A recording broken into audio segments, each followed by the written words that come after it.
പരിശുദ്ധ കന്യകാമാതാവിന്റെ വണക്കമാസം 18-ാം ദിവസം ദൈവം സ്ത്രീകൾക്ക് നൽകിയ 2 ദാനങ്ങളാണ് മാതൃത്വവും കന്യാത്വവും.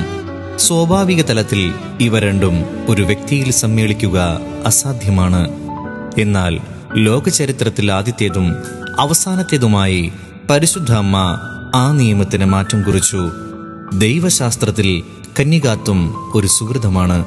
പരിശുദ്ധ കന്യകയുടെ കന്യാത്വത്തിന്റെ യാതൊരു കോട്ടവും തട്ടാതെയാണ് മിശിഹ ജനിച്ചത്.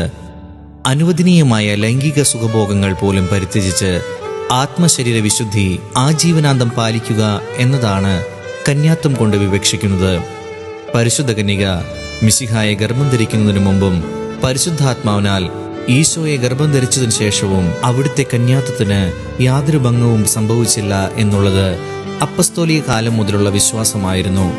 കണ്ടാലും കന്യക ഗർഭം ധരിച്ചൊരു പുത്രനെ പ്രസവിക്കും, അവൻ ഇമ്മാനുവൽ എന്ന് വിളിക്കപ്പെടും എന്നുള്ള ഏശയ്യാ പ്രവാചകന്റെ പ്രവചനം ക്രിസ്തുവിന്റെ കന്യകയിൽ നിന്നുള്ള ജനനത്തെ എടുത്തു കാണിക്കുന്നു.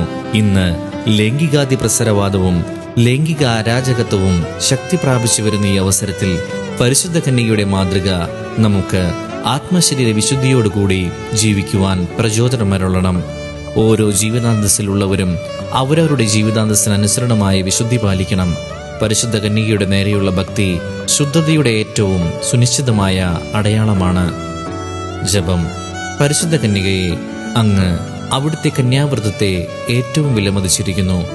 ദൈവമാതൃത്വം അങ്ങേക്ക് നൽകിയ അവസരത്തിൽ പോലും അവിടുന്ന് അതിനെ വളരെ സ്നേഹിച്ചിരുന്നു എന്ന് വ്യക്തമാക്കി ഞങ്ങൾ ആത്മശരീര വിശുദ്ധിയോടുകൂടി ജീവിക്കുവാനുള്ള അനുഗ്രഹം നൽകണമേ.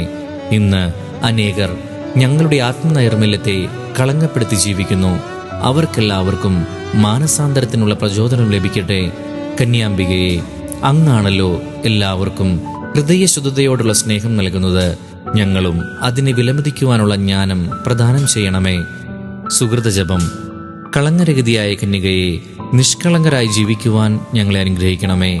കളങ്കരഹിതയായ കന്യകയെ, നിഷ്കളങ്കരായി ജീവിക്കുവാൻ ഞങ്ങളെ അനുഗ്രഹിക്കണമേ. കളങ്കരഹിതയായ കന്യകയെ, നിഷ്കളങ്കരായി ജീവിക്കുവാൻ ഞങ്ങളെ അനുഗ്രഹിക്കണമേ.